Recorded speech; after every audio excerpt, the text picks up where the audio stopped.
Em primeiro, todo o nosso curso é construído com todas essas mãos.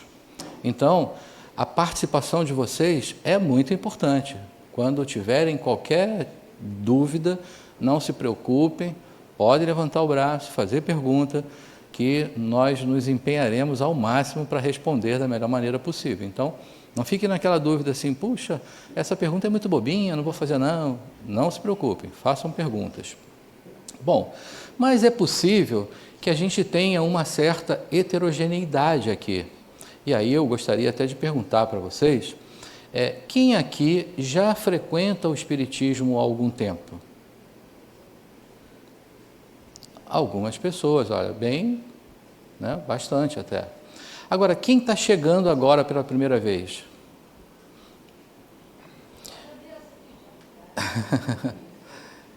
Então, um dos objetivos desse curso é que a gente consiga colocar todo mundo no mesmo patamar.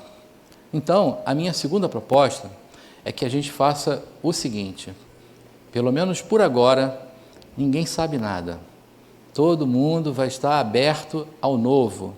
Porque mesmo que seja uma história que vocês já tenham ouvido, que vocês já saibam, tem sempre uma pitada de algo que pode soar diferente, que pode trazer um ponto de vista diferente. Então, por agora, a gente não sabe nada. Começamos do zero. Combinado? Bom, terceiro acordo. As aulas são gravadas, né? Vocês sabem disso, e são depois transmitidas nos canais de transmissão da TV Harmonia, né? Através do YouTube. Então, para que tenhamos uma pergunta e uma resposta na gravação, é preciso que tenha um microfone para vocês. E aí nós temos uns monitores que vão ficar sempre no salão, em todas as aulas eles vão estar aqui. Quando quiser fazer alguma pergunta, é só levantar o braço, o monitor vai chegar até vocês, e aí a pergunta é feita e a resposta, né, a pergunta e a resposta vão estar na gravação. Ok? Por fim, a última é o seguinte, nós teremos nessa jornada 20 encontros, esse hoje é o primeiro deles, a gente vai ter uma narrativa histórica, né, contextualizando os momentos em que o Espiritismo surgiu, quem trouxe, etc. Então, hoje é uma aula bem light. Mas pode ser que surjam algumas perguntas, por exemplo, sobre mediunidade.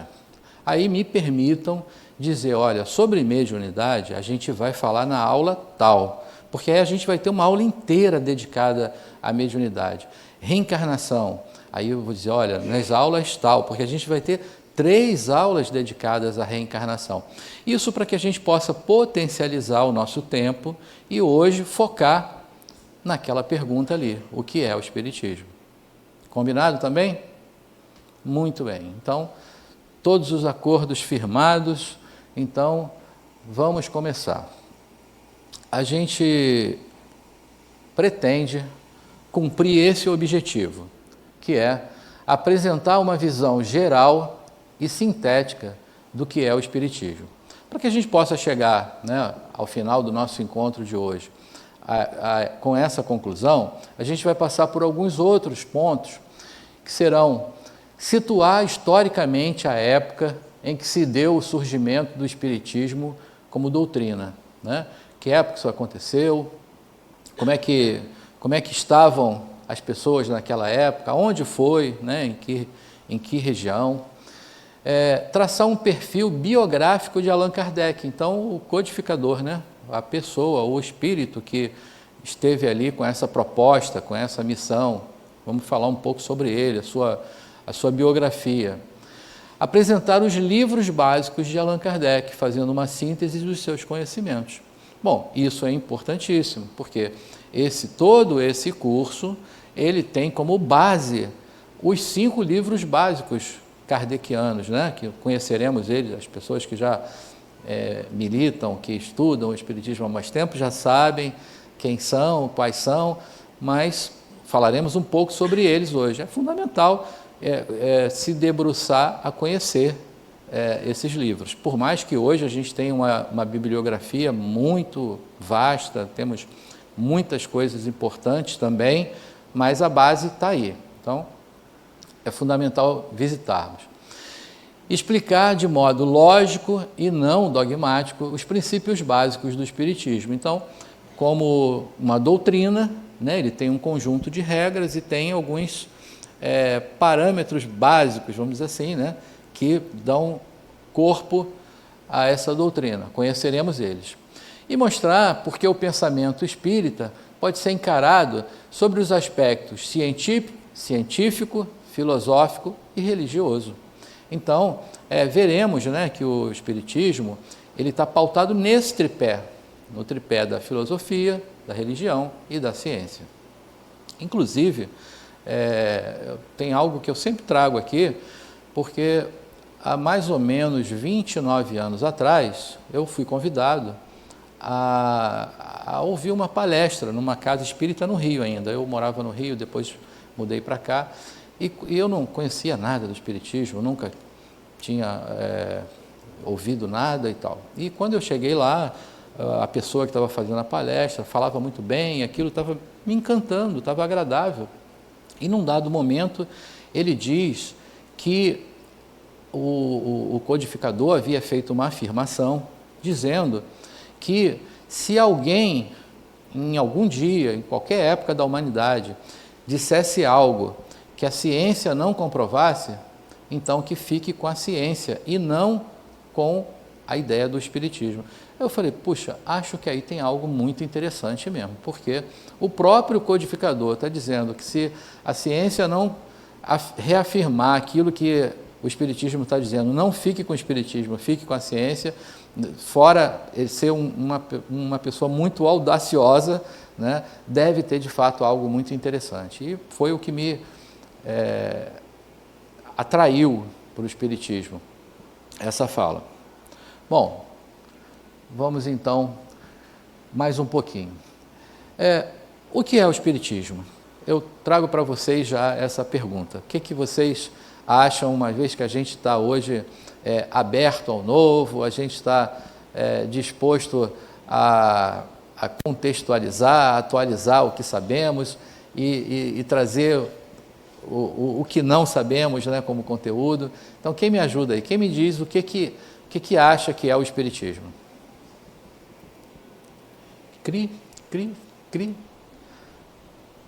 Até os túmulos são mais barulhentos do que essa turma. Por favor. Não? Ninguém me ajuda? Então, deixa eu fazer uma pergunta aqui, para ver se a gente vai seguir por aí. Alguém aqui tem medo de espírito, não? Você sabe que, às vezes, eu faço essa pergunta sempre, né? E às vezes as pessoas têm medo de dizer que têm medo. Então, aí ficam caladas porque nem falam que têm medo, né? Mas, cá para nós, só tem nós aqui, não tem mais ninguém, né? Alguém tem medo de espírito aí, não? Levanta o braço quem tem medo de espírito. Tem uma corajosa ali, 2 corajosas, 3, né? Só vocês? Ou será que o restante está nesse grupo aí, né, dos que têm medo de dizer que tem medo, né? Bom, saibam que a gente só tem medo daquilo que não conhece, né? Uma vez que a gente conheça, não tem por que ter medo.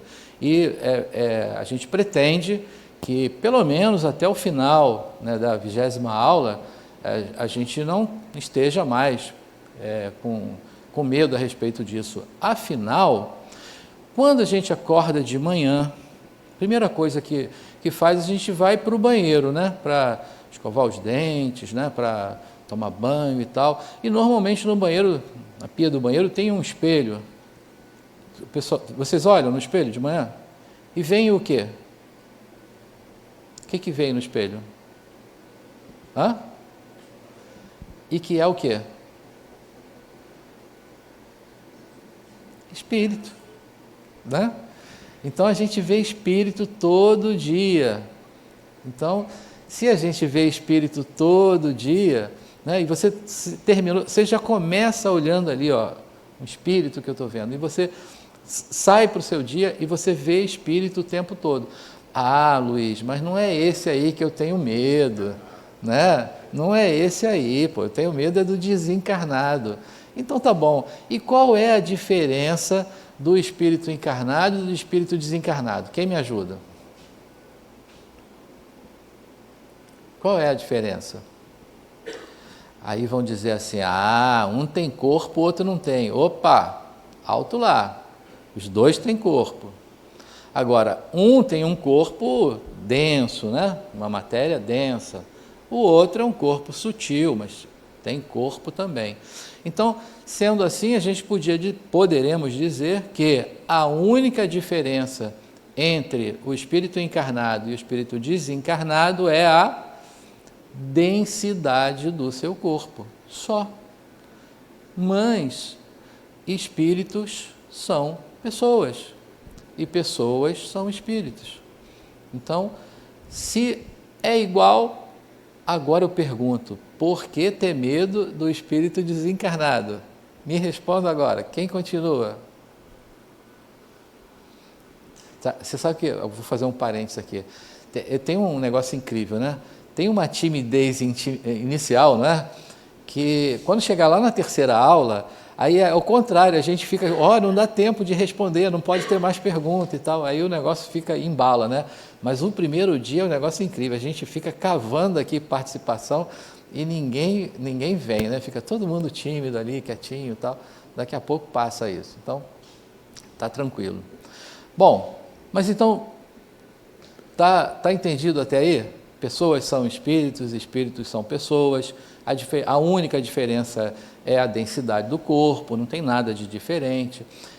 A gente tem aquela ideia assim, né, de que quando passa por aquele momento, né, chamado morte, que a pessoa se transforma, lê do engano, né? O que somos aqui é o que seremos do outro lado, não tem nada de diferente. Bom, mas dito isso, vamos ouvir então o porquê, né, de saber se temos medo. Por quê? O Espiritismo é uma doutrina que trata da origem e da natureza dos espíritos e das suas relações com o mundo material. Então, será sobre isso que falaremos durante todo o curso. A gente vai falar de espírito. A gente vai falar dessa relação entre os encarnados e os desencarnados. Então, por isso eu já estou propondo, olha, quem tinha medo, não tenha, porque não há nada que assustar, né? Na próxima semana, hoje a gente vai falar sobre o que é o Espiritismo, na próxima semana a gente vai falar sobre Deus, na outra a gente vai falar sobre Espírito, e aí isso vai chegando com clareza, e eu tenho certeza que daqui para a 20ª aula a gente não vai mais dizer assim, os Espíritos. A gente vai estar dizendo os Espíritos, né? E se inserindo nesse pacote, porque é de fato isso que é necessário. Então, o Espiritismo é uma doutrina que trata da origem, da natureza dos espíritos e das suas relações com o mundo material. Ok? Bom, o Espiritismo é, ao mesmo tempo, uma ciência de observação e uma doutrina filosófica. Como ciência prática, ela consiste nas relações que se estabelecem entre nós e os espíritos. É positiva e experimental, como a ciência do mundo. E como filosofia, né, pelos princípios em que se assentam os fundamentos, analisa a natureza humana sobre as questões que vêm atravessando séculos e civilizações. Então, a gente vai esmiuçar isso um pouquinho mais na frente, mas o Espiritismo é uma doutrina que tem essa base, esse pilar. Ele em si não é uma ciência, mas ele se baseia numa ciência. Ele é uma doutrina que não aceita a imposição, né, de qualquer valor religioso sem que haja um questionamento, né, uma racionalização, né? E como religião, ele vai trazer a ideia, que veremos mais detalhes para frente, da fé raciocinada.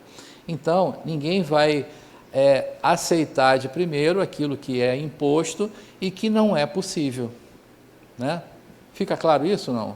Ou tá confuso? Claro? Pronto, então, legal, a gente vai avançar um pouquinho nisso. Bom, no livro de vocês, e aí nesse momento, me permitam até falar um pouco sobre o livro. Nós temos um livro, né, que é o livro básico aqui do nosso curso, que a nossa colega aqui está com o livro na mão, que eu digo para você o seguinte, não é obrigatório ter, mas é legal, é importante pelo seguinte, cada capítulo desse livro é uma aula. Então o livro tem 20 capítulos e ele encerra junto com o curso, junto com o ciclo, né? Hoje é o primeiro capítulo e ele vai estar falando tudo o que a gente está trazendo aqui hoje. Na próxima aula vai estar exatamente o que o expositor vai trazer e assim sucessivamente. Então o que é legal é que mesmo antes de chegar aqui, eu posso dar uma lida, eu posso já me inteirar do que vai ser falado e às vezes até botar o expositor na saia justa, né? Porque faz uma pergunta lá do livro e ele fica, né, pensando, vamos saber se ele também leu o livro ou não, né? Olha que coisa que eu estou falando, né? Advogando contra mim mesmo. Mas é importante. Então, do livro de vocês, né, a do Adenauer, tem assim, olha, o Espiritismo foi sistematizado a partir de 18 de abril de 1857, com a publicação do Livro dos Espíritos, numa época de grandes transformações sociais, filosóficas e políticas. Desenvolveu-se em paralelo ao surgimento das ciências e em meio aos novos estudos da mente. Foi uma época, né, a gente vai ver o que acontecia na época, que as ciências estavam surgindo, né, com o positivismo, que era um movimento que ocorria naquela época, a psicologia estava surgindo também, se desvinculando da filosofia, então foi um momento de muitas transformações no mundo, né, nas mentes, e despontavam à época em decorrência do desenvolvimento do magnetismo, do hipnotismo e do próprio espiritismo que era estudado antes, né, da publicação do livro, porque os fenômenos que ocorriam não começaram a ocorrer a partir daquele ponto, aconteciam desde sempre.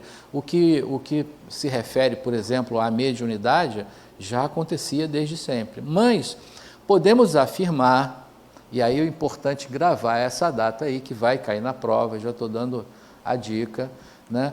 A partir de 18 de abril de 1857, a gente pode dizer, agora tem Espiritismo. Antes disso, não tinha Espiritismo. O que marca o início do Espiritismo foi a publicação do primeiro livro, o Livro dos Espíritos, nessa data, e a partir daí, então temos Espiritismo.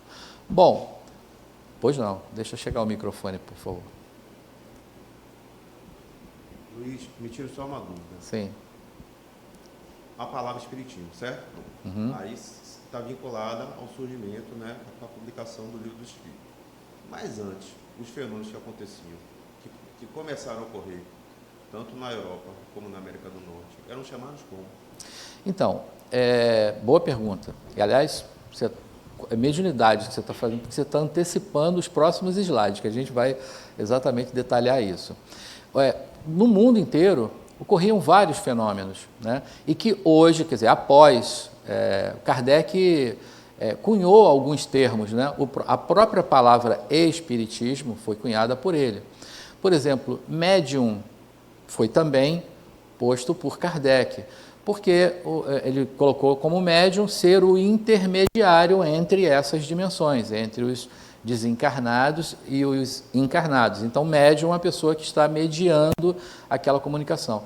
Então, a mediunidade existia, o médium existia, porque isso é um atributo do ser encarnado desde sempre, né? Desde que o espírito está na face da Terra, que isso ocorre. Mas não tinha esses nomes, então os nomes foram postos a partir da publicação do primeiro livro, a partir do início do Espiritismo.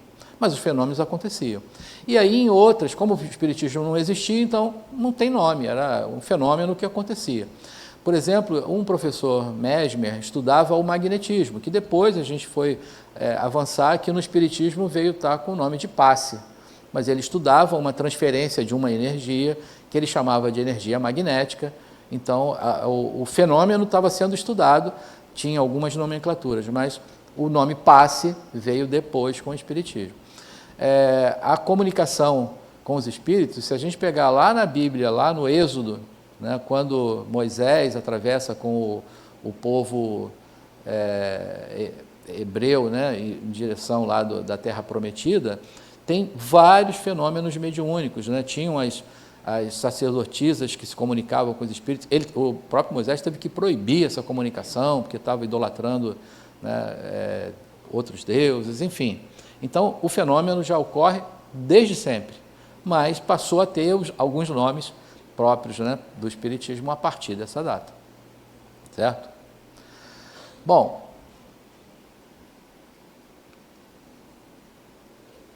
como eu falei, então, até o início do século XVII, o poder, né, era das religiões. O que acontecia é que a religião, né, o clero, ditava tudo. E o que chegava, o povo não tinha voz, né? O que chegava era o que a religião dizia, ditava, né? Então, lá em 1632 até 1704, quer dizer, do meado para o final do século XVII e o século XVIII, então umas ideias, né, vindas de John Locke, de Voltaire, Jean-Jacques Rousseau, né, trouxe o que eles chamaram de século das luzes, né, o século da filosofia. E então começava o uso da razão sobre a fé, para entender e solucionar os problemas da sociedade. Esse movimento trazia essa ideia de iluminar as trevas das mentes das pessoas, né, que viviam sob o jugo, sob o domínio das religiões. E pregava, né, que o conhecimento racional para desconstruir preconceitos e ideologias religiosas. Ou seja, foi um movimento que veio já de início golpeando a religião, né, contrário à religião. Em defesa da liberdade na política, economia, nas escolhas de religião, né, a igualdade de todos diante da lei. Aí, em seguida, já século XVIII, Karl Marx vem com uma outra ideia, dando mais uma vez outro golpe sobre a religião. Esse movimento, né, tem sua origem com o lançamento do Manifesto Comunista. Ele vai para Paris para publicar e não consegue, foi expulso de lá, vai parar na Bélgica. Na Bélgica ele consegue publicar, e das falas, né, principais lá do seu texto dizia: a religião é o ópio do povo. Então dizia que a religião entorpecia, né? Fazia com que as pessoas não tivessem o domínio, a clareza do que estava sendo feito. Então, mais um golpe contra a religião. Século XIX, umas ideias de Auguste Comte, com o positivismo, e nesse momento começa a surgir, porque não era só a religião dizer assim, olha, isso aqui é verdade. Então, não, espera aí, a gente vai ter que experimentar isso, porque a ciência, experimentando, repetindo o fenômeno no laboratório, é que vai poder dizer se isso é verdadeiro mesmo ou não. Então, não é a igreja, não é eles que vão dizer a verdade. Então, as ideias vieram mais ou menos assim. Então, o conhecimento científico é a única forma de conhecimento verdadeiro. A comprovação através de métodos científicos, né, desconsiderava conhecimentos ligados a crenças e superstições, o declínio da religião, então, e de seus conhecimentos. Quer dizer, mais uma vez, todos os movimentos, então a gente está falando já de 1,5 séculos, né, movimentos vindo na contramão da religião. Aí, por fim, Darwin vem com a sua ideia, né, a sua teoria da evolução natural, da evolução, através de uma seleção natural. Os organismos mais adaptados eram selecionados para o mundo. E aí vinha, esse foi um golpe, então, para aquela ideia do criacionismo, né, do mito da criação, né, onde Deus manipula o barro e cria, através de um sopro divino, o homem, né, Adão, e depois tira da costela de Adão e faz Eva, né, a sua mulher, a sua companheira. A ideia darwinista, então, vem totalmente contra isso. Olha, não tem nada a ver com Adão e Eva, a questão é que as espécies vão se transformando e vão evoluindo, e daí surgiu, então, os corpos que hoje utilizamos. Então, as espécies não existem da mesma forma ao longo do tempo, elas evoluem durante a evolução, transmitem geneticamente essas mudanças às gerações posteriores. O ser humano não tem origem divina, viemos dos primatas, somos resultado da seleção natural das espécies. Quer dizer, a ideia dele ali de que não foi criado daquela forma, né, que o criacionismo trazia, através do sopro de Deus. Agora, é claro, ele se referia ali aos corpos, né, a parte material. Claro que ele não considerava. Hoje a gente pode dizer, olha, para que essa ideia seja mais completa, a gente precisa inserir o espírito na ideia, porque o espírito também evolui com a evolução, promovendo, inclusive, a evolução dos corpos. Bom, então, o século XIX foi um século fundamental, quer dizer, foi um século de muitas transformações no mundo, e contribuíram para a formação de um alicerce teórico da implantação de uma doutrina fundamentada em fatos explicados à luz da razão. A fé cega e dogmática estava sendo minada por aquelas teorias e dando lugar a uma explicação racional dos fenômenos tidos, então, como sobrenaturais.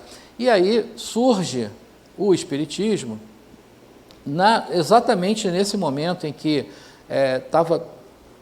todos os movimentos eram contrários à religião, e o Espiritismo surge como uma religião também, e vinga, né, e funcionou. É claro que a base filosófica e científica ajudou, a gente vai também avançar sobre isso depois. Entendemos, né, que hoje a gente pode dizer que o Espiritismo se tornou uma religião brasileira, né, apesar de ter sido criada, codificada lá na França e tal, mas hoje, se formos aí à França, você vai encontrar lá talvez uma dúzia de centros espíritas lá. E no mundo, a gente vai encontrar aí talvez um punhado deles, mas a maioria dirigidos por brasileiros. O Espiritismo criado lá acaba avançando para outras regiões. Aqui no Brasil encontra um fenômeno que deu o vulto mundial que ocorreu, que foi Chico Xavier, né? Então, Chico deu esse vulto mundial ao Espiritismo, e acho que, através de Chico, ele então se fortalece muito, e hoje se encontra dessa forma. Então, acho que talvez só aqui em Salvador deve ter mais centros espíritas do que na França hoje. Dessa forma a gente fala, olha, acabou se tornando uma religião brasileira, mas a gente sabe a origem lá na França. Bom, André, né? Então, como o André falou, agora, o Espiritismo não é dono, não é o proprietário, não é o responsável pelos fenômenos que existem desde sempre. Então, não é porque iniciou um espiritismo que então teríamos a relação com os espíritos. Isso já acontecia desde sempre. E mais ou menos nessa mesma época, né, lá em Hydesville, que é um condado lá de Nova York, estava ocorrendo um fenômeno que esse autor aqui desse livro, o Arthur Conan Doyle, né, o autor desse livro História do Espiritismo, ele vai dizer que isso ocorreu porque nessa mesma época havia uma invasão organizada de espíritos, e esses espíritos encarnados e desencarnados, e que promoveram situações para que isso pudesse vir à tona, para que pudesse chamar a atenção das pessoas e dos espíritos, para que isso pudesse então ser questionado, pudesse ser pesquisado e dessa forma tomar o vulto que tomou. Então, lá em Hydesville, em 31 de março de 1848, tem até precisão da hora, ali 22 horas, na casa da família Fox, nos Estados Unidos, numa aldeia de Hydesville, né, condado de Wayne, no estado de Nova York, ocorria um fenômeno das pancadas. O que acontecia? Essa família tinham duas irmãs, a Kate e a Margaret, e elas começavam a ouvir umas pancadas, mas assim, num padrão interessante, né, e repetitivo. E aí as meninas começaram a perceber que havia algo ali de inteligente, ia ouvir as pancadas e elas batiam palma. E aí 2 palmas, 2 pancadas. Aí 3 pancadas, 3 palmas. Aí uma. Opa, tem algo inteligente por trás disso. Entabularam uma forma de comunicação, tipo, olha, 2 pancadas é não, 1 pancada é sim, e dessa forma elas iam fazendo perguntas e a parede ia respondendo através das pancadas. Só que eram respostas inteligentes e eram respostas precisas. Elas fizeram perguntas, inclusive, sobre quantas irmãs, quantas filhas a mãe havia tido, e a parede respondeu, ela disse, poxa, mas você errou. Aí foram conversar com a mãe, não, está certo, é porque houve uma gravidez que foi abortada, então, de fato, foram tantas gravidezes e tal. Então, eram respostas muito inteligentes. E aquilo ficou, né, muito curioso. Só que essa família era uma família religiosa, protestante, né? E o pessoal, olha, esse negócio de ficar aí conversando com a parede, isso aí não vai pegar bem para vocês, vamos abafar o caso, deixa para lá e tal. E a menina conseguiu extrair da parede a informação de que, na verdade, era uma pessoa chamada Charles Rosner, e que esse Charles Rosner era um mascate, um vendedor ambulante, e que havia passado naquela região há um tempo atrás, antes delas morarem nessa casa, e talvez para roubarem as mercadorias dele, ele foi assassinado, né, roubado, e foi enterrado por ali. Então, a família, né, olha, não vão mexer com isso e tal, mas vamos procurar. Escavaram para todo lado lá e não conseguiram encontrar nada. Aí, deixa para lá, não vão mexer nisso e tal. Bom, só que anos depois, né, o progresso, né, vindo, a casa teve que ser demolida, porque ia passar uma estrada ali. E aí, quando demoliram a casa, perceberam que havia uma parede dupla e encontraram uma ossada de uma pessoa realmente lá emparedado, né?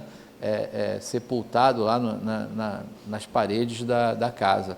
E aí foram, né, fazer o exame, naquela época não tinha DNA, né, era arcada dentária, foram fazer e comprovaram que aquela ossada que estava lá era de fato de uma pessoa com o nome de Charles Rosner e que havia desaparecido numa determinada época que batia exatamente com as informações das meninas. Então, foi uma forma, né, de comprovar que aquilo de fato que estava acontecendo era uma comunicação de um espírito que estava ali enterrado. Bom, a gente está falando de 1848, Estados Unidos. Agora, bom, aqui esse slide só está ratificando ainda, né? A Catherine, 11 anos, e a Margaret, de 14, foram dormir no quarto dos pais e tal. E aí tabularam lá o código, né? 1 golpe para sim, 2 golpes para não. As pancadas revelaram ser da pessoa chamada Charles Rosner, assassinado, sepultado no porão da casa. Tarará. Então, a gente já falou sobre isso. Então, não muito distante, quer dizer, a gente estava falando ali nos Estados Unidos, 1848.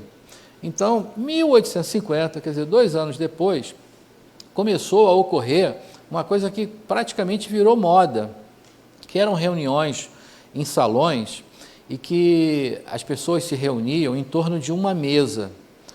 uma mesa, uma dessas mesinhas com 3 pés, e eles colocavam no chão as letras do alfabeto, num canto da sala sim, no outro canto não, os números de 0 a 9, e as pessoas que ficavam reunidas em volta da mesa, né, posicionando as mãos, ouviam as perguntas que eram feitas por uma plateia. A plateia fazia pergunta e a mesa começava a saltitar ali e pulando nas letras e formando palavras e formava frases, e tinha uma pessoa que ficava ali anotando e dava as respostas. E aí, também de uma forma inteligente, as perguntas eram feitas e as respostas eram dadas de uma forma coerente. E isso começou a virar moda, começou a acontecer em vários lugares, né? Em vários salões da França, e foi começando a ocupar a Europa. E isso chamou a atenção de várias pessoas, né? Num belo momento lá, uma desses frequentadores, né, resolveu chamar um professor e falou: olha, tem algo acontecendo aqui muito curioso. Então é algo que eu acho que vale a pena você vir aqui para olhar, porque é um negócio muito interessante. E chamou o professor Hippolyte Léon Denisard Rivaio, que era um pedagogo, uma pessoa letrada, né, como dizia, era um discípulo de Pestalozzi, né, e chamou ele para que ele fosse lá olhar o fenômeno, aquilo que acontecia. E ele, olhando aqui, aceitou o convite, foi e tal, e quando ele chegou lá, ele olhando aquela mesa, saracuteando lá na sala, de um canto para o outro, e escrevendo, ele falou: olha, eu penso até que ele deve ter pensado, tem algum truque aí, né? Deve ter alguma coisa que a gente não descobriu. Por quê? Mesa não tem nervos, então não pode pensar. E as respostas são inteligentes. Então, há que haver algo inteligente por trás disso. Mas ele não se interessou muito naquilo, deixou para lá e foi embora e tal. E, enfim, eram perguntas frívolas que eram feitas lá, né? Perguntas assim, eu não sei, né? Eu, quando eu era criança, era muito curioso. Tentei fazer várias vezes aquela brincadeira do copo. Já fizeram isso, não? Né, de botar o copo assim, para ver se o copo andava lá. Comigo não aconteceu, não, o copo não andou. Mas era bastante curioso para fazer isso. Eu imagino que se alguém me falasse assim: olha, tem um lugar ali que o copo anda, eu teria ido lá para ver o copo andar, né? Então, mais ou menos como isso, as pessoas eram movidas por essa curiosidade. E é claro, né, que se eu fosse lá na brincadeira do copo, que pergunta que eu ia fazer? Olha, será que no final de semana eu vou ficar na festinha com a fulana? Até, talvez fosse esse tipo de pergunta, né? Pergunta bem bobinha mesmo. Mas esse professor, Hippolyte Léon Denisard Rivaio, resolveu dar uma segunda chance para o negócio e voltar lá para olhar. Só que aí ele falou: vou me preparar para isso. E aí ele juntou lá algumas perguntas, e aí foram perguntas inteligentes, e ele pensou: vou fazer o seguinte, eu vou mandar aqui para um grupo uma quantidade de perguntas, e vou mandar para o outro a mesma quantidade de perguntas, as mesmas perguntas, e eu quero ver se as respostas vão ser igual. E aí ele foi para lá e fez isso, e as respostas vieram de grupos diferentes, de pessoas que não se conheciam, e as respostas iguais. E aquilo, então, veio a ideia de aumentar essa quantidade, fazer mais perguntas, aumentar também o alcance dos grupos, né? Ele mandou para vários salões, para vários grupos, né, que estavam fazendo esse encontro, né? E quando ele recebia as perguntas, ele resolveu então adotar um método mais científico para isso. Ele, se tiver 100% de igualdade nas respostas, eu aproveito, e se tiver alguma coisa divergente, então refugo. E dessa forma, ele juntou uma quantidade de perguntas e respostas com precisão e resolveu publicar um livro. Na hora de publicar o livro, ele pensou: e agora? Que título eu dou para esse livro? O livro não é meu, o livro é dos espíritos, né? Então vamos chamar esse livro de O Livro dos Espíritos. Bom, então agora já chegamos à publicação do primeiro livro. Só que aí tinha um outro problema. Esse cara era muito conhecido.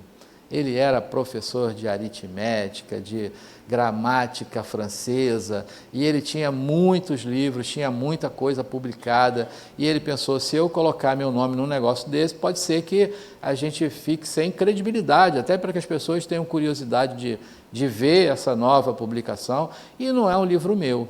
Aí, um grupo de espíritos, chefiado por um espírito chamado o Espírito da Verdade, soprou para ele, olha, então usa o nome Allan Kardec.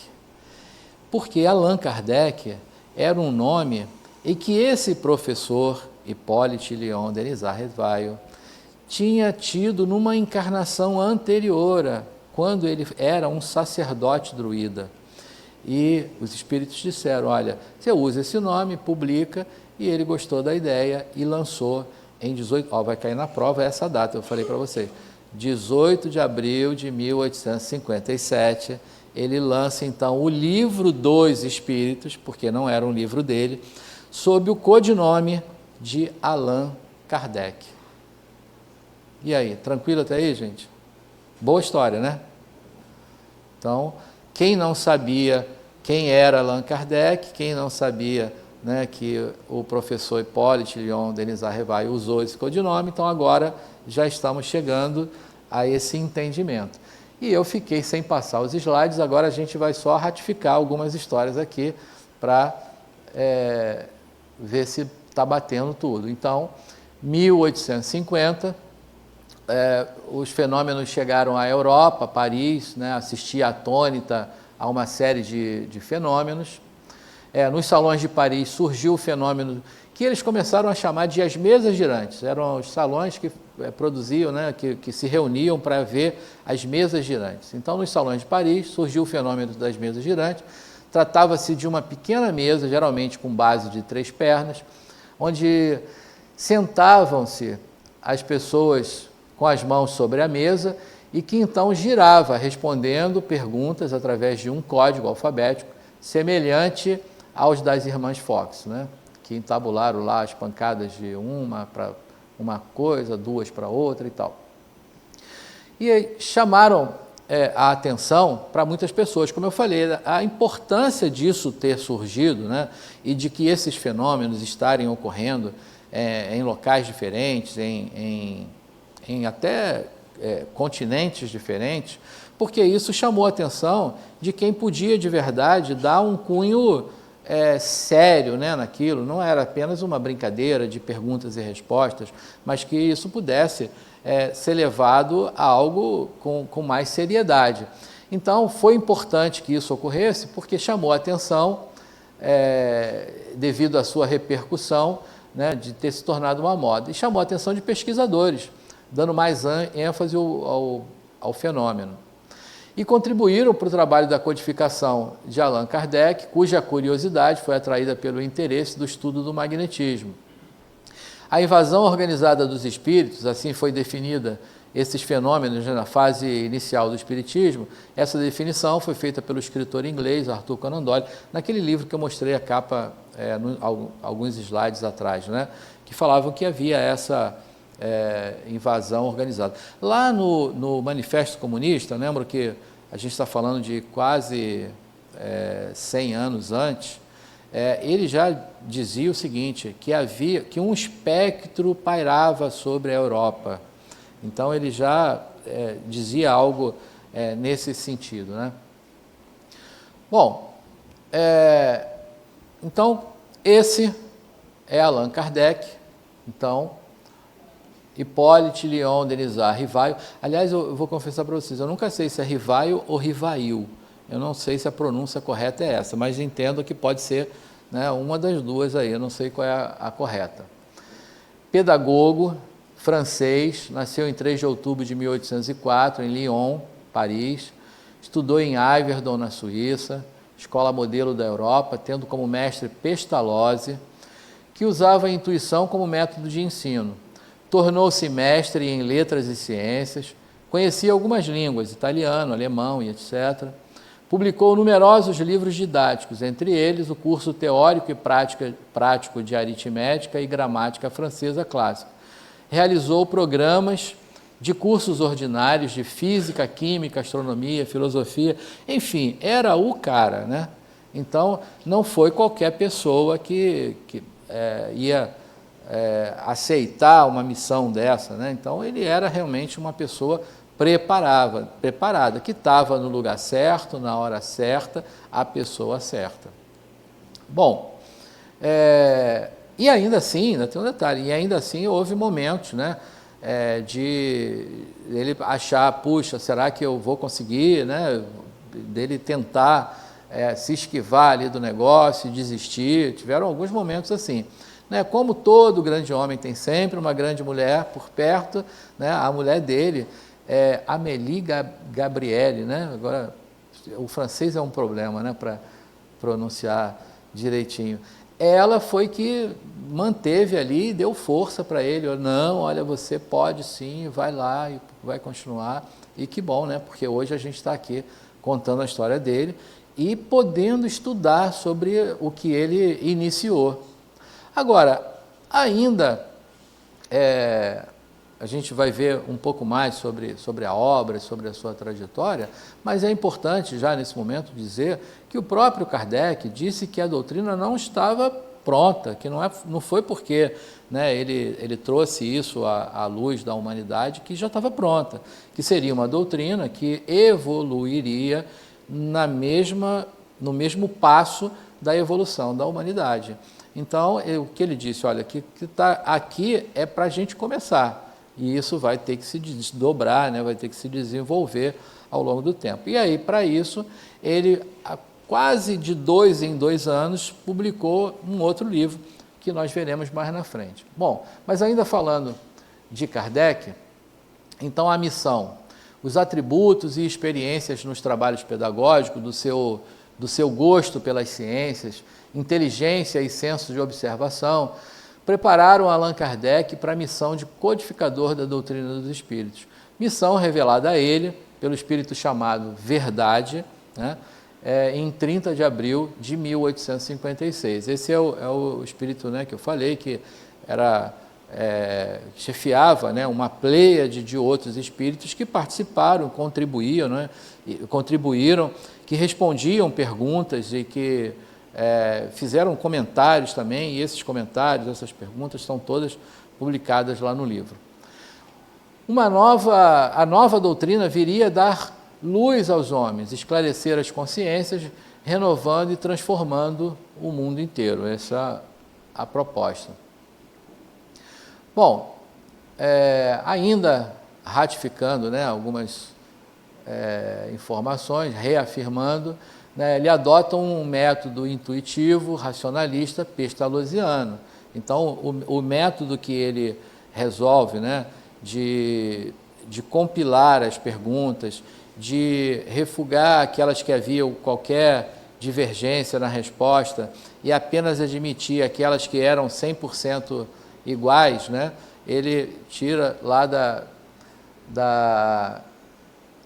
do método pestalozziano, do qual ele era discípulo, né? Ele estudou com Pestalozzi. Então, perguntas são feitas aos espíritos superiores através de diferentes médiuns que não se conheciam, isso é importante, né? Foram diversas regiões, sobre as mesmas questões. Quando coincidiam, Kardec as considerava dignas de apreciação. Usou o mesmo trajeto de pergunta científica, observava, comparava e analisava sistematicamente e então concluía. O Espiritismo é uma ciência de observação e não de imaginação. Então não é nada em que foi criado a partir de uma ideia apenas, mas sim a partir de respostas, né? de questionamentos aos espíritos que contribuíram e que participaram nessa época.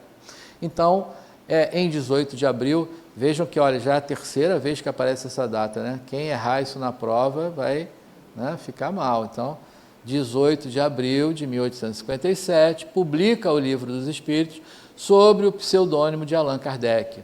Sugerido pelos espíritos, o seu nome em uma de suas encarnações, quando foi um sacerdote druida. Bom, até aqui, tranquilos? Tudo certo? Alguma pergunta, alguma questão? Não? Tudo tranquilo, né?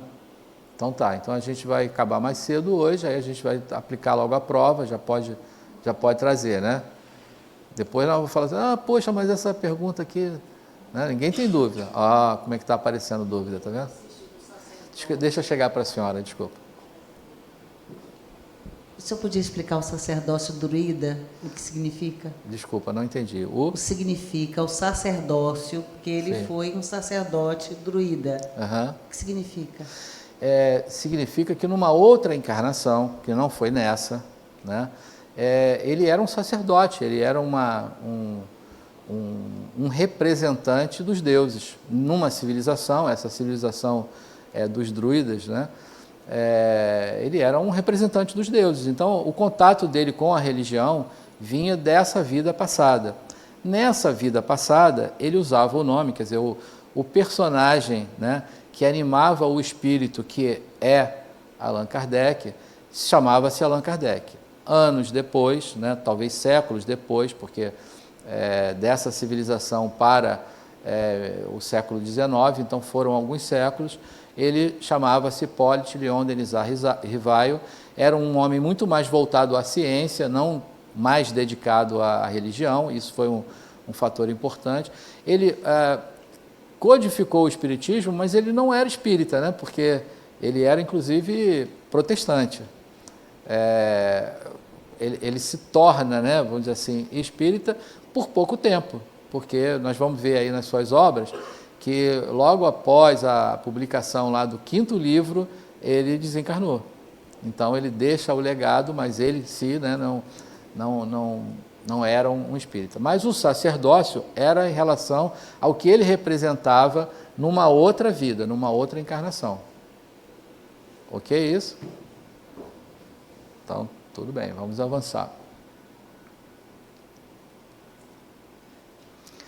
Bom, então em relação à obra, como eu falei, esse curso ele é baseado, né, na obra de Kardec. Então, basicamente, nos 5 livros que são considerados 5 básicos, né, o Pentateuco kardeciano.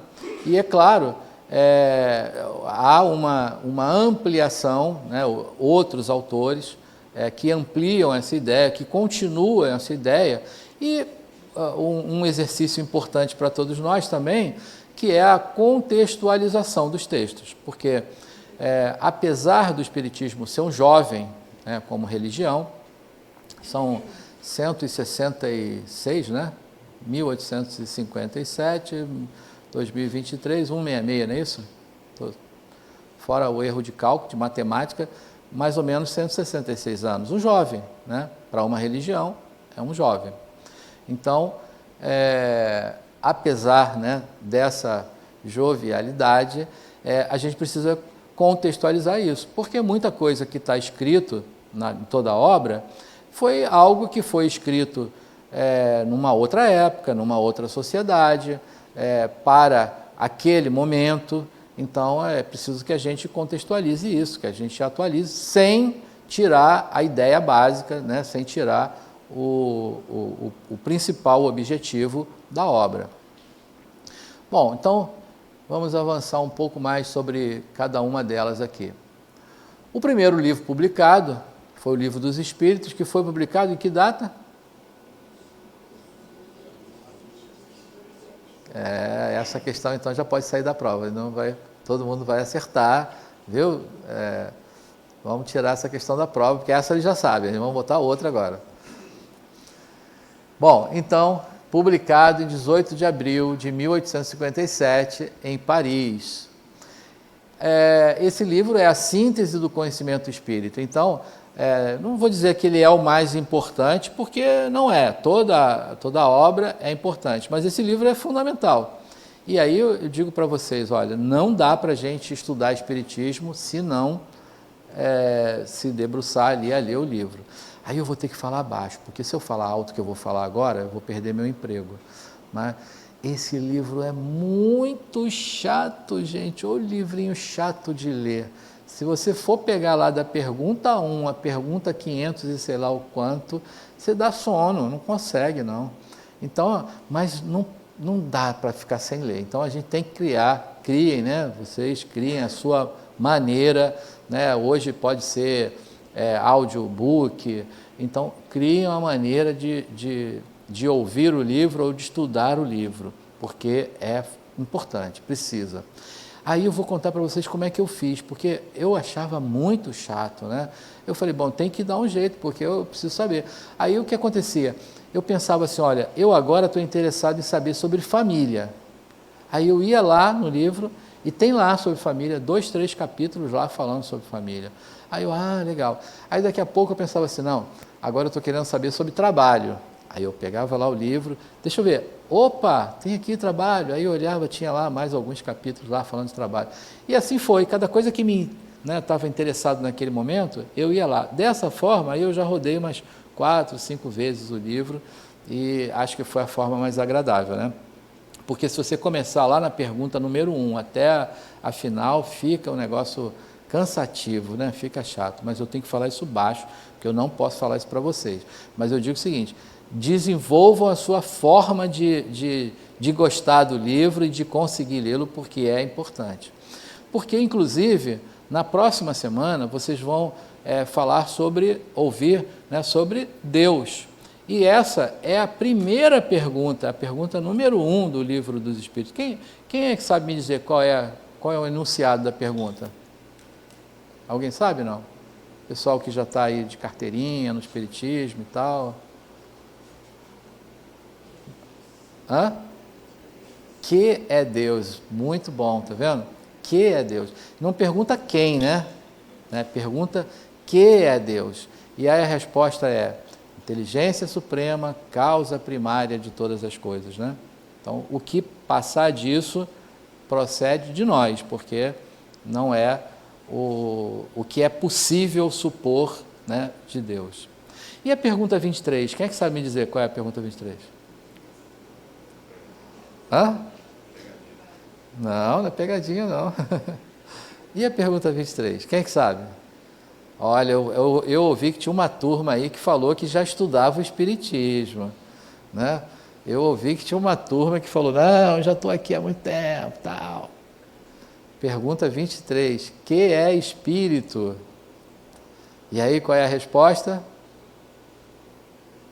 Qual é a resposta?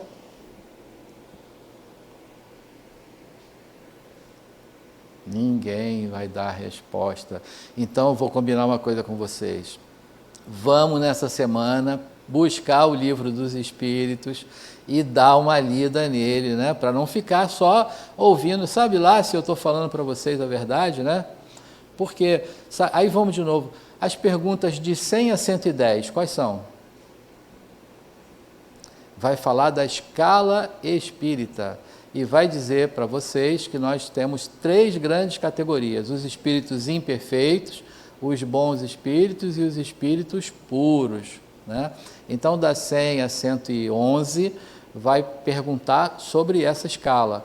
E aí a gente vai dar uma olhada lá e vai ver onde é que eu estou, né? Será que eu sou espírito imperfeito? Será que eu sou bom espírito? Será que eu sou espírito puro, né? Aonde é que eu estou na fila do pão, né? Nessa história. Então, olha o convite para visitar o Livro dos Espíritos, né? E trazê-lo como base. Bom, mas o que nós veremos nele? Então, agora feito o convite para a leitura do livro, o que nós veremos nele? Então, ele trata sobre a imortalidade da alma, sobre a natureza dos espíritos e as suas relações com os homens, as leis morais, a vida presente, a vida futura, o futuro da humanidade, e volta aí que a gente ainda vai ficar por aqui. Então, olha quanta coisa interessante, né? E realmente é incrível, mas qualquer coisa que você tiver, você pensar assim, né, como eu falei, é família, trabalho, você pode procurar lá que você vai encontrar alguma coisa interessante que vai falar a respeito disso. Então, vale a leitura. Por mais que eu tenha feito a brincadeira de dizer que ele é chato, ele é um pouquinho chato mesmo, se você for ler desse jeito, mas vale a pena, porque é uma boa leitura, vai ser enriquecedora. E aí, 18 de abril de 1857, pouco tempo depois, ele já publica um outro livro, 1861, quer dizer, 4 anos, né? 57, 4 anos depois. Matemática, sexta-feira à noite está difícil, né? Deixa aqui, o microfone aqui para o André, por favor.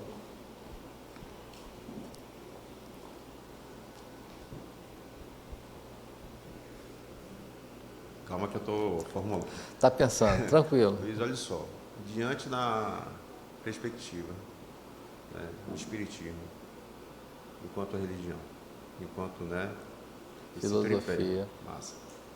Aí você tem o Livro dos Espíritos, 1857, 18 de abril. Isso aí já... Só que entenda, quando você estava colocando, eu fiquei pensando, e aí o pensamento foi o seguinte: você tem aquelas respostas para uma sociedade daquela época. Uhum. E aí você tem, né, a evolução de cada um e os anos que virão. E aí tem aquela parte do futuro. Eu posso considerar que naquele momento aquela resposta, massa. 166 anos, massa. Lá na frente, eu posso considerar que pode ter algum acréscimo, né, diante daqueles questionamentos daquela época? A gente já pode considerar agora. A primeira edição do Livro dos Espíritos, ela tinha 500 e alguma coisa de perguntas. Ela esgotou muito rápido. A segunda edição já foi estendida, já houve uma complementação. A terceira edição também. Só que Kardec desencarnou. Então, mas foi dito por ele que essa doutrina não estava conclusa, não estava completa a obra, e que ela avançaria com o avançar da evolução da humanidade. Então, quer dizer, ele deixou aberto, ele falou, olha, realmente isso precisa ser complementado. Bom, mas a excelência, vamos dizer, a grandeza das perguntas, do que contém hoje, e aí, claro, eu estava fazendo algumas brincadeiras, mas agora, falando sério, o convite a que vocês realmente leiam o Livro dos Espíritos, porque a universalidade da pergunta, ela é atemporal. Porque, por exemplo, quando nós falamos aqui, a pergunta número 1, que é Deus? Vamos analisar que é Deus.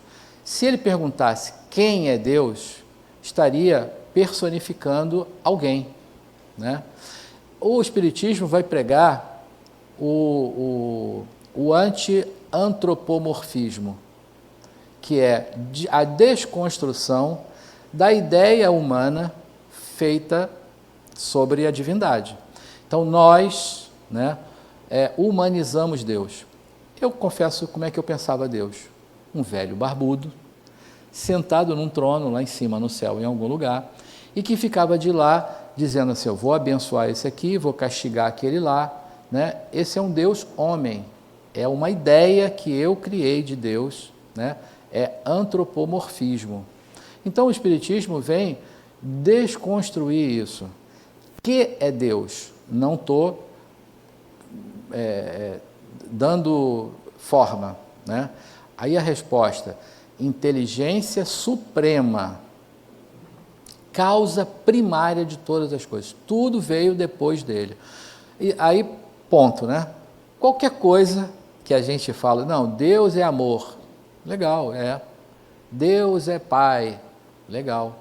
Mas tudo isso, o amor, o Pai, o paz, o que você quiser colocar depois, procede de nós. Então, essa universalidade posta nas perguntas, elas são atemporais, elas vão atravessar o tempo. Agora, muitas delas, aí eu estou pegando a primeira, né, para a gente ir bem rasteirinho, mas muitas delas foram construídas, primeiro, quem respondeu às perguntas foram espíritos né, fora da nossa estratosfera de inteligência. Não, foram pessoas como nós. Afinal, a gente não definiu isso claramente no início, pessoas são espíritos, espíritos são pessoas. Então, quem respondeu foram padres, não tinha nada a ver com o espiritismo, olha, eram religiosos de outra filosofia religiosa, né? Foram pessoas que viveram naquela época, portanto, numa sociedade que tinha todos os ditames daquela época, super paternalista, machista, né? Então, isso sim, a gente precisa contextualizar isso. A gente precisa entender, olha, por que foi dito isso dessa forma? Porque foi dito numa época de uma sociedade que pensava que agia assim. Mas o teor, a essência, né, de cada uma dessas perguntas, ela é atemporal. Isso a gente não vai extrair. Essa é a base que a gente aproveita e é a base do nosso curso. Agora, não precisa ir muito longe, mas vamos. Porque se a gente pegar a Bíblia hoje, quem é que... Né, claro que a gente... eu não sou mais católico, já fui um dia. Então a Bíblia para mim não é mais um livro sagrado, porque para o catolicismo ela é um livro sagrado. E a gente respeita e entende isso perfeitamente. Então o livro dito sagrado, está escrito lá que a mulher adúltera tem que ser apedrejada. Está lá, não está? A gente não vai admitir isso hoje, imagina. Isso tem que ser contextualizado. Era a lei daquela época, era para aquele povo daquela época, né, que tinha aquela ideia, né? Então a gente tem que atualizar isso. Imagina, eu estou falando da Bíblia, mas de um livro feito há 166 anos atrás, a gente já tem bastante que ampliar, né, a nossa mente para esse entendimento, sem, é claro, tirar a base estrutural, que é essa atemporalidade que as perguntas vão ter. Então, é mais ou menos por aí. Esclarecido, não? Então, beleza. Bom, mas não muito tempo depois... tem mais uma pergunta ali. Aqui, ó. Luciano. Está chegando aí o microfone para você. Não é nenhuma pergunta, é um complemento mesmo. Pois não. Eu fui para o Livro dos Espíritos e, assim, com várias perguntas dentro de mim, né, que muitas religiões não conseguiam responder, ou até mesmo respondiam e aquilo não chegava até mim e falava assim, é verdade. No Livro dos Espíritos eu encontrei várias perguntas que eu tinha e eu consegui responder. E, assim, isso é atemporal. Você vai ter aquela pergunta, você nunca perguntou a alguém, mas está ali dentro de você, aquele livro vai te responder, de alguma maneira. Não são perguntas assim, específicas, são perguntas que, para mim, de pessoas comuns que fizeram as perguntas, mas que todo mundo tem isso, tem esse desejo de saber. Então, é só mais um complemento para você. Então, e tem algumas questões que vão estar... a gente sabe mais ou menos, né, o crivo da nossa racionalidade vai dizer, né, se aquilo faz sentido para a gente ou não, né? E aí a gente vai encontrar esse sentido lá nas respostas, né? Só ponderando. Quando eu fiz aquele questionamento, eu não estava muito preocupado com a pergunta, e sim com a resposta. Diante, assim, naquele momento, a consciência, vou usar essa palavra consciência, das pessoas, nesse momento, a resposta é essa. Perfeito, né? é isso mesmo. Aí lá na frente, isso que eu estou tentando visualizar. Se a resposta poderia ser mais ampla. Porque, né, na perspectiva, a gente, enquanto ser humano, enquanto pessoas, a gente fica visualizando, a gente tem que fazer uma associação. Então, assim, por que não o que é Deus? Porque se eu coloco o que é Deus, eu estou personificando, isso, né, eu tenho que ter a associação de uma imagem, de uma pessoa. E aí vem aquela ideia sua, né? Deus para mim era um senhor de barba sentado numa cadeira. Até porque isso é construído na gente. É uma ideia de Deus, é a ideia que eu formei de Deus, né? Outra pessoa pode ter uma outra ideia diferente e tal. Mas acho que todo mundo que veio aí do veio judaico-cristão, que foi, ou que ainda é, de certa forma, né, católico, tem essa ideia do velho barbudo, né? Porque é aquela imagem que a gente vê lá na igreja, né? Então, mas é uma construção nossa, é uma antropomorfia, né? E o Espiritismo vai desconstruir isso, vai tentar desconstruir isso, né? Tirando essa persona que a gente criou. Bom, alguns anos depois, então ele cria, porque essa relação entre o encarnado e o desencarnado começou a se estreitar, né? Porque as respostas, né, vindas de espíritos que se agrupavam lá, que se aproveitavam daquele momento, né, em que havia a oportunidade de trazer as suas informações, então essa relação começou a se estreitar. Então havia a necessidade de ter uma regra, né, também, é claro, um estudo que pudesse falar a respeito de que forma aquilo acontecia e por que aquilo acontecia, os métodos, as maneiras que aquilo podia ser implementado. Então, quer dizer, ele traz quase que um manual da mediunidade. E aí, então, cunha, né, o termo médium para esse intermediário, para a pessoa que se põe nessa posição de entre essas dimensões, e que recursos, né, naturais, esse é um ponto importante, que recursos naturais, porque ainda hoje, né, eu ouço algumas vezes de pessoas que falam assim, puxa, o fulano de tal é um médium espetacular, né? Olha que mediunidade, que dom maravilhoso, né? Lê do engano, porque não é um dom, é um atributo natural do espírito. Se eu perguntar para vocês aqui, quem não é médium aqui nesse salão? Quem não é médium? Perfeito, ninguém respondeu, porque todo mundo aqui é médium. Todo mundo é médium. Por mais que vocês não se vejam ainda, por mais que não se sintam ainda, todos são médium. A minha primeira formação, eu sou engenheiro, já falei isso aqui um monte de vezes, da ideia que eu tive há uns anos atrás, sou engenheiro eletrônico, então de montar um aparelho chamado mediômetro. O mediômetro, não existe isso, aliás, eu já falei dessa ideia aqui há uns 10 cursos básicos atrás, estou denunciando quanto tempo eu dou aula aqui, né? Há uns 10 cursos básicos atrás eu já falei essa ideia e ninguém fez, então a minha ideia está ainda boa, né? O mediômetro seria um aparelho que teria 2 pontas de provas, assim, né? Aquela vermelhinha, uma preta, e você vai pegar lá cada uma dessas pontas, ele tem uma agulha deflectora que ele vai deflexionar para a intensidade da sua mediunidade. Então imagina, né? Se Chico tivesse aqui para pegar, ele ia pegar lá e entortar a agulha lá no final, né? Aí eu ia pegar aquele pulinho assim, né? Mas não ia ter ninguém que pegasse ali no aparelho e que ele não fosse mostrar uma intensidade. Porque a mediunidade, ela está para o espírito como um atributo natural. Agora, ela tem nuances.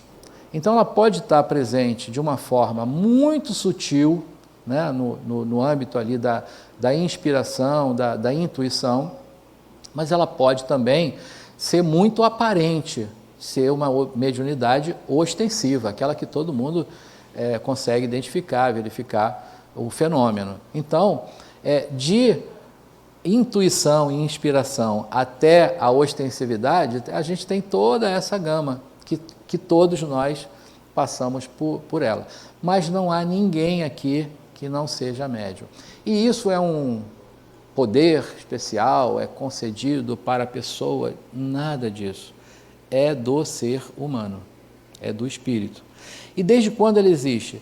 Desde quando o espírito está por aqui.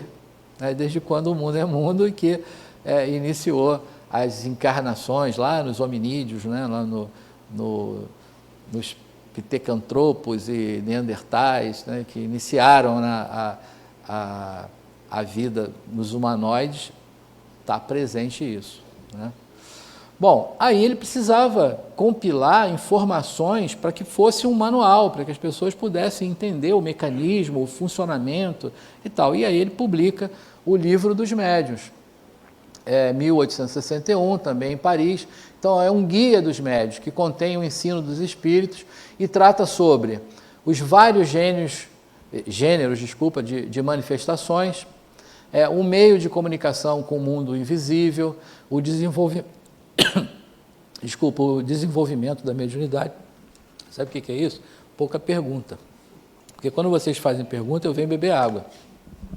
Aí ninguém perguntou nada, aí a voz, ó, me permita um minutinho aqui só para beber uma aguinha. Epa!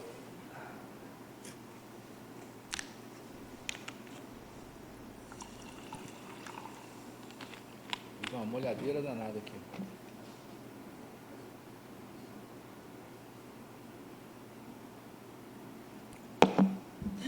Fiz uma molhadeira danada ali. Bom, então, vou fazer um parênteses aqui para contar um negócio para vocês. Eu tenho certeza que aquelas pessoas que falaram no início que tinha medo de espírito, daqui para o final dessa aula já vai mudar de ideia. Ainda não? Então, vou te contar uma coisa. Vai ficar com medo? Lá na metade do nosso curso, a gente vai ter, olha que spoiler, logo na primeira aula, a gente vai ter uma experiência incrível e imperdível. E eu diria para vocês assim, quem não vier, perde metade da encarnação. É uma mediúnica experimental. Então, todo mundo, todos vocês, todos nós, vamos ser postos a testar a nossa mediunidade.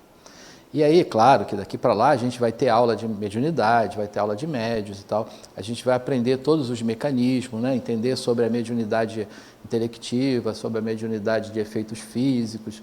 Então, todos os modelos, vamos dizer assim, de mediunidade, né? Como é que ela se processa. Então, olha, a mediunidade é um mecanismo que permite que os espíritos se comunicam. De que forma? Aí a gente, lógico, né, vai logo para os filmes de Hollywood. E aí, quem não assistiu Ghost aí? Né? Lembra lá da Whoopi Goldberg? Eu não lembro o nome da personagem, mas a atriz era Whoopi Goldberg. O Sam, que era o Patrick Swayze, né? Era o Ghost. E aí ele está lá se comunicando, porque ela achava até que ela era charlatã. Depois ela viu que ela estava falando com o espírito mesmo. E aí eles estão lá se comunicando, mas na fila tem um outro espírito lá desencarnado que estava querendo conversar com a esposa que estava lá, né? Tinha todo um negócio assim. E aí o que acontece? O espírito que estava ficando impaciente ali, ele vem correndo assim e pula no corpo, né? No colo da médium, entra no corpo dela e ela já começa a se transfigurar e dá a comunicação. Eu acho essa cena das mais maravilhosas da face da Terra, linda. Já estou com vontade de chegar em casa e botar o filme para assistir de novo, porque essa cena é tão maravilhosa que dá vontade. Só que tudo mentira, porque o espírito não entra no corpo de ninguém, e quando a gente fala de comunicação mediúnica, a gente já associa a ideia dos filmes de Hollywood, e não é nada daquilo, porque o espírito não entra no corpo do outro. A comunicação se dá de perispírito para perispírito. Então, o André é médium, ele está ali concentrado, se colocou à disposição, eu, o espírito desencarnado, deixa eu, aqui, ó, brincadeira, não sou, mas vai que eles acham, né, que eu estou com pressa de ir, né, não estou, mas fingindo, só brincadeira, espírito desencarnado, me aproximo do André, de perispírito para perispírito, eu transmito a ideia para ele. Aí ele vai usar um mecanismo que é a psicofonia e vai falar. Ou ele vai usar a psicografia e ele vai escrever. Ou ele pode usar a psicopictografia, ele vai desenhar, pintar. Então, os mecanismos da mediunidade vão se processar dessa forma. E não é como o Hollywood colocou, mas que ficou muito bom, ficou maravilhoso, né, aquela ideia. Tal. Pois não, tem uma pergunta ali. E Kardec, então, precisava ditar as técnicas, né, dizer, pessoal, dessa forma. Boa noite, Luiz. Tirar uma dúvida. Minha família se iniciou no espiritismo de maneira assim, esporádica em 1994, mais ou menos. E antes da gente conhecer, minha mãe, a gente dizia que minha mãe era médium porque ela já manifestava algumas formas de comunicação. Uhum. Então, pouco tempo depois que o irmão dela faleceu, em 2002, mais ou menos 2 meses, ela psicografou uma carta dele, né? em que ele agradecia, inclusive, a meus 2 irmãos, que vestiram ele, assim, ó, é um relato bem impressionante até, que vestiram ele no hospital, no necrotério, né? Agradecia, e é engraçado que ele passa uma comunicação, isso foi, assim, para ser mais preciso, outubro de 2002, ele passa uma comunicação assim: diga a Bel para cuidar da saúde dele. Bel é como ele chamava meu pai. E quando chegou em janeiro de 2003, meu pai descobriu já um câncer com metástase, né? A gente descobriu. Meu pai faleceu em 3 de junho de 2003. Pouco tempo depois, coincidentemente, em setembro de 2003, a gente chama de canalizou, né? Uma energia, e meu pai veio conversar com a gente através dela, né? Novembro se repetiu também. E sempre recomendavam a minha mãe que ela desenvolvesse mais a mediunidade, porque isso poderia, de alguma forma, prejudicá-la por ela ter o campo aberto. Minha mãe nunca quis desenvolver. O quanto disso é verdade, desenvolveu ou não, eu acredito fielmente, tanto na psicografia de meu tio, quanto minha mãe também fez uma de meu pai, e nas 2 vezes que ele esteve, vamos chamar assim, presente para conversar conosco, o quanto disso é verdade, que a pessoa de alguma forma pode ter um atraso se não se desenvolver ou não. Obrigado. Bom, primeiro eu vou fazer um parêntese da minha fala para dizer o seguinte: olha, no Espiritismo tem uma coisa muito interessante, curiosa, mas muito interessante, que é o seguinte: não existem regras assim, não tem receita de bolo. Então eu poderia dizer, olha, não, desencarnou na família, a mãe tem uma mediunidade, escreveu, é verdade. Não é, isso não é uma verdade. Então, poderia dizer assim: a possibilidade de ser verdadeiro é muito grande. Então, a hipótese de ser tudo certo é muito grande. Mas pode não ser também? Pode. Por quê? Primeiro, eu vou contar até, eu vivi uma experiência semelhante a essa aí. Porque é claro que as pessoas da nossa família, normalmente, nos são caras, né? São pessoas queridas. Então, é muito fácil, por eu ter uma ligação com alguém, uma ligação amorosa, filho, marido, né? Alguém próximo, pelo meu desejo, pela minha vontade de que aquilo fosse dito, eu poderia, por uma intuição ou interferência, eu ia falar interferência, acabei falando intuição, por uma interferência de um outro espírito, trazer isso como se fosse uma verdade. E chegou confortavelmente ali na família. Uma possibilidade, não posso descartar. Então, quer dizer, muito difícil fazer uma afirmação para você: olha, não, isso aí está tudo certo. É tudo muito possível, mas a gente tem que sempre, o modo filosofia do Espiritismo, fazer com que a gente questione, né? É aquela história: a porta bateu, eu vou dizer, foi um espírito que fechou. Vamos olhar primeiro se não tem uma corrente de vento, se a porta não está empenada, né? Olhou isso tudo, não tem, opa, então aconteceu mesmo, é o espírito que fechou a porta. Então, sempre é bom a gente questionar. Eu falei que tem uma questão semelhante, porque aconteceu comigo o seguinte: quando eu tinha 14 anos de idade, eu tinha um irmão que tinha 12, e ele morreu num acidente, né? Desencarnou.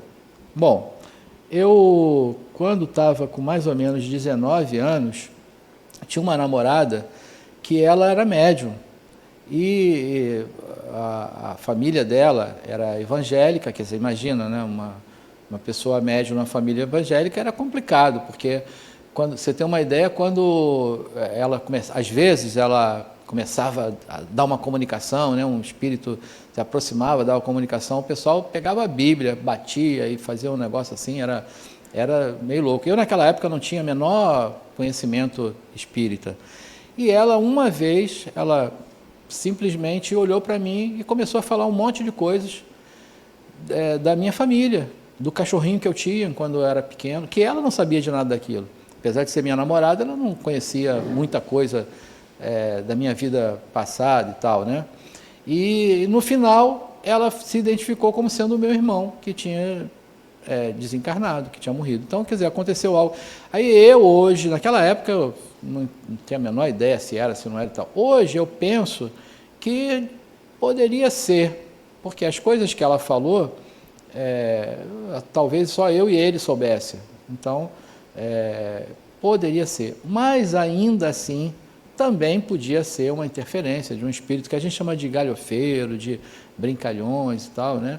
E que podem fazer isso. Então, enfim, eu vou para a fala de Chico. Chico Xavier dizia o seguinte, que isso tudo é um telefone que só toca de lá para cá.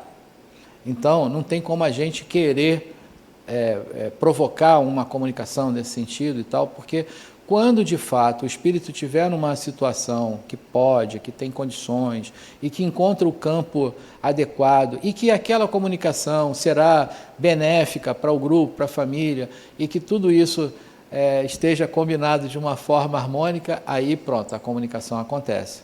Então, me parece que, pelo que você contou, foi dessa forma, né?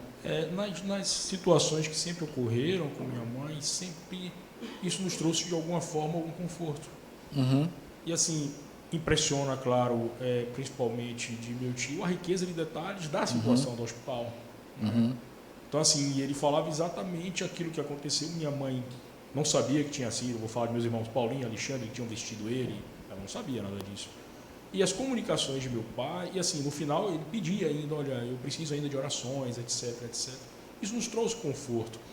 A comunicação do meu pai também, de alguma forma, foi interessante, porque num determinado momento, acho que da última vez que ele se comunicou, ele citou algo que só eu e ele sabíamos. Uhum. Não, então, pela sua fala, tudo... Nós dois sabíamos, assim, não foi uma coisa que a gente ficou assustado, ou também muito pelo contrário. A gente até se sentiu confortável por eles, de alguma forma, estarem buscando a luz e pedindo ajuda para que eles, né, seguissem o caminho da luz. Pela sua fala, tudo indica que de fato foi algo real, né, e que foi dessa forma mesmo. Mas eu digo assim, é preciso trazer, né, que isso não é uma regra, que podem acontecer outras situações e que não sejam verdadeiras. Não quer dizer que toda vez que acontecer isso vai ser verdade. Então, é só importante a gente saber disso, né? Então, meu horário é até 9 Hã? Até 9 em ponto? Que beleza, já passamos 3 minutos. Luiz, Mas, Luiz, por gentileza, oi, pois não. daqueles mecanismos os mecanismos, quando você falou de comunicação, de perispírito para perispírito, tem 4, psicografia, psicofonia, e os outros 2 eu não entendi. Eu falei, acho que só falei 3. Eu falei sobre a psicografia, né, que é a psicografia escrita, sim, a fonia, que é a fala, a psicopictografia, é o desenho. É o desenho. É a pictografia. Vão ter outros, mas a gente vai ter uma aula que vai falar de médiuns e uma aula que vai falar de mediunidade, quer dizer, serão 2 aulas. Nessas aulas a gente vai detalhar todos esses mecanismos da mediunidade, não só essas que eu acabei de falar, que são de efeitos inteligentes, mas tem outro tipo de mediunidade, que é de mediunidade de efeito físico, né? Mas aqui, só para eu não tomar mais muito tempo do pessoal, deixa eu só então mostrar para vocês o resto dos livros. Aí, 1864, ele publica o livro Evangelho segundo o Espiritismo. Depois, 1865, ele publica O Céu e o Inferno. 1868, a Gênese. Ele vai tratar da formação do mundo, do surgimento dos espíritos, né? Então tem aquela questão sobre o criacionismo, o mundo, a Terra foi criada em 7 dias, né? Pois não. Eu queria só para finalizar, se essa questão tem relação ou tem, porque a informação, quando passavam para minha mãe, não eram espíritos, que o não desenvolvimento da mediunidade poderia atrasar o desenvolvimento dela e, inclusive, até algumas dores que ela sentia de questões musculares poderiam ser oriundas disso. Não. Isso é verdade? Não, absolutamente não. Isso a gente pode afirmar. O desenvolvimento ou não da mediunidade não acarreta em nenhum problema, em nenhum prejuízo para o médium. Ele só deixa de ter uma grande oportunidade evolutiva, porque a mediunidade é um instrumento de evolução. Mas se eu não quero, se eu opto em não querer desenvolver, isso não me acarreta nenhum prejuízo, nenhum problema, absolutamente nenhum problema. Perco só a oportunidade de ter um avanço melhor né? Eu posso dar passos largos, eu vou caminhar de passinho miudinho, só isso, mas não nenhum problema, ok? Bom, então, depois da Gênese, né, que até o nome sugere ser o primeiro livro, mas na verdade foi o último, Kardec desencarna, mas ele tinha muitos manuscritos, né, muita coisa escrita, e eles pegaram todos aqueles manuscritos lá e fizeram uma outra publicação, que foram as obras póstumas, um livro publicado depois, né, do seu desencarne, e também um livro chamado O que é o Espiritismo. E aí, depois disso, para que houvesse uma continuidade, ainda durante muitos anos foram publicados, ainda pegando os manuscritos e tudo aquilo que Kardec deixou escrito, né, e não compilado em forma de livro, então foram publicados durante alguns anos as revistas espíritas. E que até hoje são uma fonte de estudo, uma fonte importante de conteúdo, de conhecimento. Bom, fechando, então, princípios básicos, esse é o nosso último tema, né, da aula de hoje. Em primeiro lugar, o espírita, ele tem como um fato, né, a existência de Deus, como causa primeira de todas as coisas, um único, imaterial e sem a visão antropomórfica, característica das religiões dogmáticas. A existência dos espíritos, afinal de contas, somos espíritos, né? Terceiro, a evolução dos espíritos. Quarto, a reencarnação como um mecanismo fundamental. A gente teremos 3 aulas a respeito da reencarnação. 5, a mediunidade como meio natural de comunicação entre os espíritos. 6, a moral cristã como código de ética. 7, a pluralidade dos mundos habitados, né? Não somos só apenas nós que habitamos aqui. E aí chegamos àquele aspecto final, onde a ciência é o que estuda e explica, a filosofia indaga e esclarece, e a religião é a moral que transforma. É a base, quer dizer, tudo isso que a gente falou até aqui está pautado nesse pilar, né, nesses 3 pés fundamentais. Pois não. Eu só vou concluir porque é a minha opinião. Eu achei o Livro dos Espíritos bom, eu não achei chato, tá? Então, assim, se você ler 2, 3 páginas, pelo menos para mim, ajudou. Eu lia 2, no outro dia lia mais 2, então não ficava monótono, ficava até dinâmico. Cada dia achei monótono o Livro dos Médiuns, que aí eu não consegui realmente terminar, eu parei.